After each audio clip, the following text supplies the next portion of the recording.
सबसे पहले आता है इस बारे में बात मत करो। कुछ लोगों की आदत होती है ना, बार बार एक ही चीज को याद दिलाते रहते हैं, तो आप उनको कह सकते हैं Don't bring it up. Don't bring it up. Don't bring it up.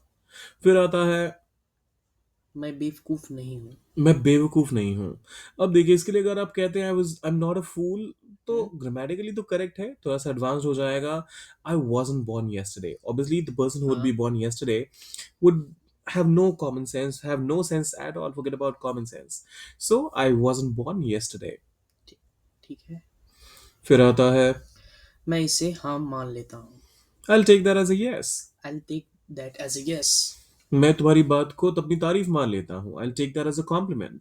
Okay.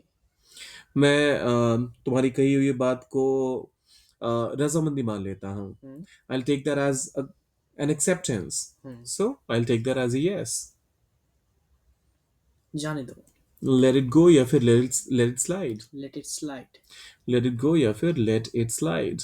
फिर आता है मुझे उकसाओ मत। don't tempt me. Don't tempt me. Don't tempt me. Tempt मतलब किसी भी चीज को करने की हम्म, प्रबल इच्छा होना।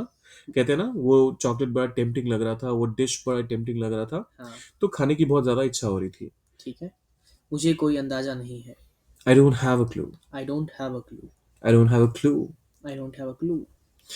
दोनों में फर्क क्या हुआ वैसे, चलिए बाद में डिस्कस करेंगे कभी वर्ड स्ट्रेस में, मैं इसे याद रखूंगा। I'll keep that in a mind. In mind. I keep that in mind मतलब आगे से मैं यही काम नहीं करूंगा। खास तौर पे अगर कोई आपसे फीडबैक दे कुछ, और आप उस फीडबैक से एग्री करते हैं कि नहीं यार गलती तो है, इसको बेहतर करना है, इसको इम्प्रूव करना मेरी जिम्मेदारी है, तो उस केस में आप कहेंगे I keep that in mind. ठीक है। यह मेरी खुशी है। कोई आपसे आपके किए गए काम के लिए कहता है धन्यवाद, तो आप कहें it's my pleasure.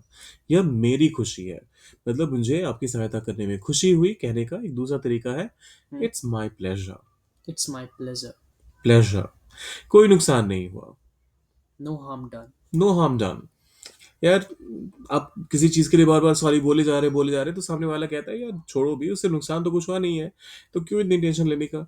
So no harm done. अब और कुछ कहने की जरूरत नहीं है। That's enough said. That's enough said. That's enough said मतलब जितना कहा उतना ही काफी है समझने के लिए सिचुएशन को, या फिर आगे किसी भी तरह के एक्सप्लेनेशन की आवश्यकता नहीं है। That's enough said. और फिर सब्सक्राइब, वो कभी इनफ नहीं होगा। तो काफी कम हो रहा है अभी तक सब, अभी जो सब्सक्राइब का रेट भी है, तो सब्सक्राइब कर दीजिए और वीडियो को लाइक भी कर दीजिएगा। मिलते हैं जल्दी।